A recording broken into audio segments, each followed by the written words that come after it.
guys, it's Soft. So in this video, I'm going to show you how to make amazing, fluffy, and light, silky, and smooth Italian meringue buttercream. Italian meringue buttercream, it sounds scary, but it is not. As long as you have a kitchen thermometer, you should have no problems at all achieving the right texture. I'm going to use the Italian meringue buttercream today to pipe out a basket weave design on the cake that I have in a different video, which I will post somewhere up here, the link to the video where I'll show you the consistency. So I hope you guys enjoyed the video. Thanks so much for stopping by. And if you haven't yet subscribed, please do so. And I hope everyone has a wonderful day. Bye!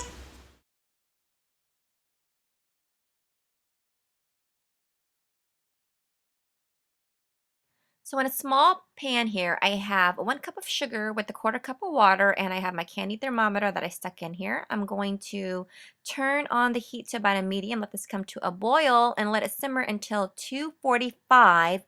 Take it off the heat and pour it into our whipped egg whites. So while this is heating up, I'm going to start whipping up my egg whites.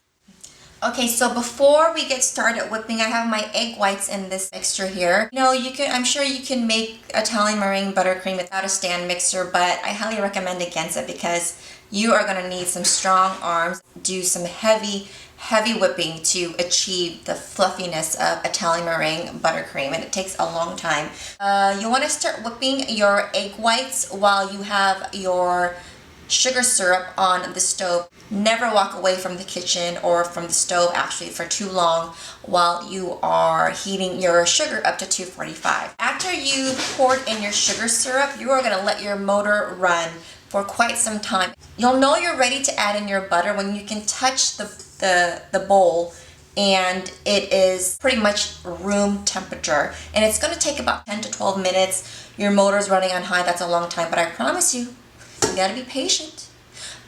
There's an old Chinese proverb that says, good buttercream comes to those that wait, and those that wait shall receive good fortune, and thou shalt not steal thy neighbor's husband.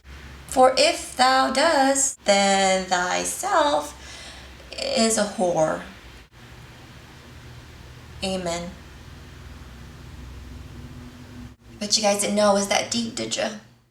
So here I'm whipping up my 5 room temperature egg whites on high until soft peaks, about 1 to 2 minutes, and then I'm going to pour in a 1/4 cup of sugar, and then I'm going to continue to beat this until medium to stiff peaks, about a couple of minutes, and then I'm going to turn it off and wait for my sugar syrup to come to 245.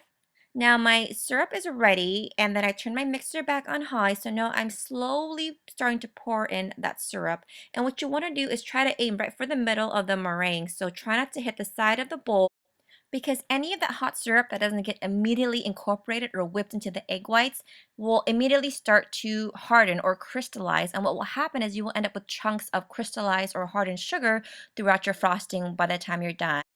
So that's why I don't even recommend stopping the mixer and scraping it, because again, you're going to give your sugar too much time to cool. So it's been about 10 to 12 minutes and my mixer is cool to the touch. So now I'm adding in my butter. I'm adding in about 2 sticks of unsalted butter, a tablespoon at a time, and now I'm adding in 1 teaspoon of lemon juice extract powder. And then after that, I'm going to add in the rest of the 1.5 sticks of salted butter. I like to use a mixture of salted and unsalted when I do my Italian meringue buttercream. And it's important to use the lemon juice extract powder because it helps take away a lot of the sweetness as well, because I am not a fan of desserts that are too sweet, and this definitely helps out with the sweetness of the frosting. And continue whipping until done, and you're good to go. And you can turn off your mixer and it's ready to be used.